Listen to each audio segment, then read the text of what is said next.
Ilang araw matapos pumasok ang 2025, isang prediction na naman ang kaabang-abang. Mas maraming negatibo kaya ang papasok sa bagong taon. Ang 2025 ay inaasahang magiging taon ng matitinding laban at sinasabing may monumental na pagbabago sa politika, lipunan at pandaigdigang eksena. Ito ay ayon sa pinakabagong hula ni Stargazer. Kilala siya bilang tagahula sa mga celebrities at na-feature na rin sa TV tulad ng ABS-CBN. Sa pagpasok ng 2025, muling nagbahagi si Stargazer ng mga pananaw na magpapaisip sa lahat.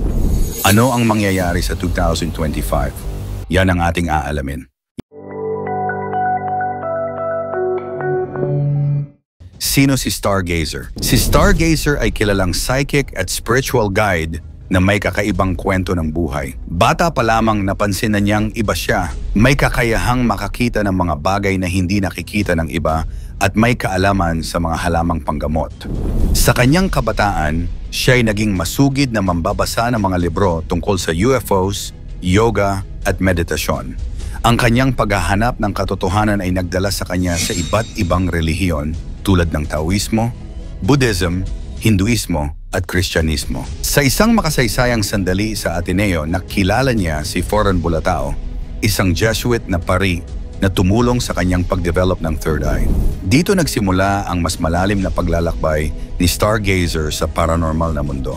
Bagamat sinubukan niyang isantabi ang kanyang gift upang mabuhay ng normal, ang kanyang karanasan sa pag-ibig, sakit at pagtataksil ang nagtulak sa kanya upang balikan ito. Ginamit niya ang lahat ng ito upang magbigay inspirasyon sa iba at ibahagi ang kanyang kakayahan. Politikal na kaguluhan.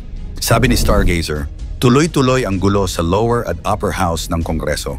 Asahan na ang mga investigasyon na urong-sulong at tila may underground goings-on na nagiging dahilan ng pagkaantala ng mga desisyon.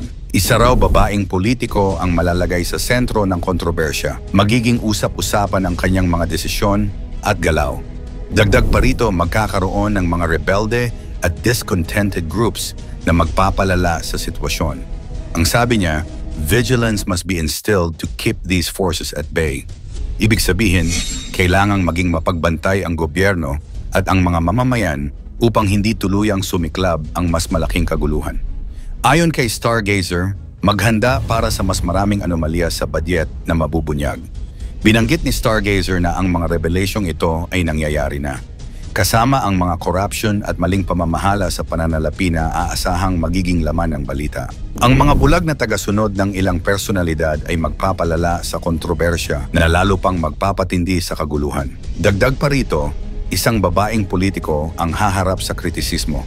Kung magkakaroon ng hustisya o mas lalong lumala ang sitwasyon, hindi pa sigurado. Ngunit ang epekto nito ay tiyak na mag-iiwan ng malaking marka sa politika.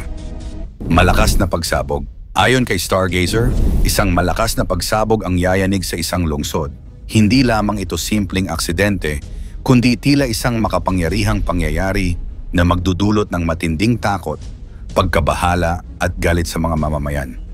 Ang eksaktong lokasyon o dahilan ng pagsabog ay nananatiling misteryo. Ngunit ang epekto nito ay inaasahang malala at nagbabadya ng mas malalim na usapin tungkol sa seguridad at kapayapaan.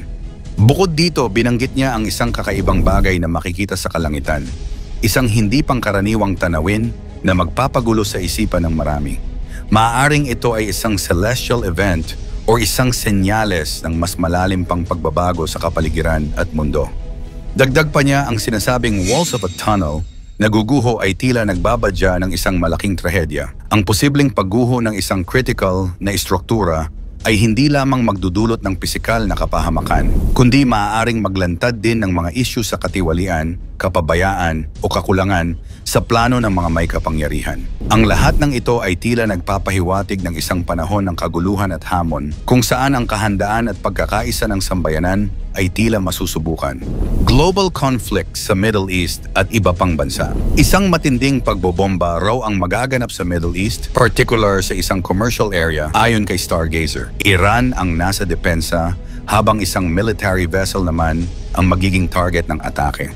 Ang epekto nito ay isang matinding tensyon na muling magpapainit sa rehiyon, nagbabadya ng mas malalaking sigalot na maaaring kumalat sa iba't ibang bahagi ng mundo. Dagdag pa rito, isang kontrobersyal na opisyal ng gobyerno ang maglalabas ng pahayag na tila nagpapakita ng suporta sa komunismo, isang aksyon na tiyak na magdudulot ng ingay at galit mula sa iba't ibang kampo. Ayon kay Stargazer, ang mga silent wars na matagal nang nagkukubli ay muling magpaparamdam. Ang mga ganitong sitwasyon ay hindi lamang magdudulot ng kalituhan at pagkakawatak-watak sa pandaigdigang komunidad, kundi maaari ring magresulta sa hindi inaasahang alyansa at pagbagsak ng tradisyonal na kaayusan ng kapangyarihan.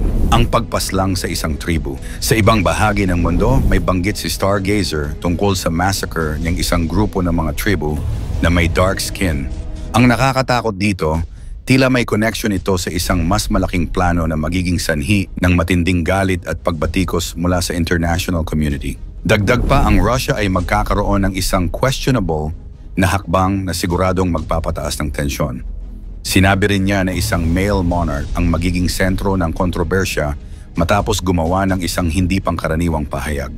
Dagdag pa rito, ayon sa kanya, ang Grand Canyon ay magiging sentro ng balita dahil sa kakaibang dahilan.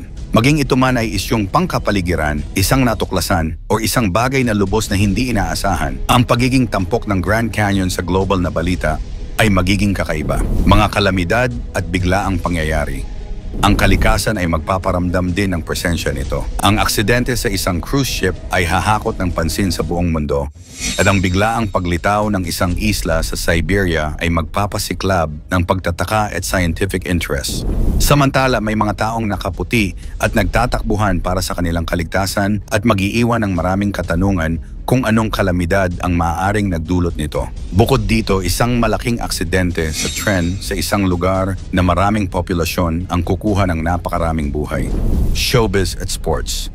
Sa gitna ng kaguluhan, may mabuting balita para sa industriya ng showbiz. Sina Catherine Bernardo at Alden Richards o Kathden ay magtatamasa ng kanilang matamis na tagumpay. Si Kim Chiu naman ay magkakaroon ng mga kapanapanabik na proyekto. Habang ang kalusugan ng isang veteranong aktor at ang pagpanaw ng dalawang veteranong aktres ay magdudulot ng masalimuot na emosyon sa industriya. Magiging bida rin ang Pilipinas sa sports, lalo na sa boxing, kung saan isang bagong bituin ang sisikat at mas maraming medalya ang iuwi. Ang mga henyo sa matematika ay makikilala na magpapakita ng talento ng mga Pilipino sa pandaigdigang entablado. Sa huli, ang pangunahing mensahe ni Stargazer para sa 2025 ay para sa positibo. Hinihimok niya ang mga Pilipino na manatiling kalmado at magkaisa. Aniya, dapat maging mas kalmado ang bansa para sa mga hamon.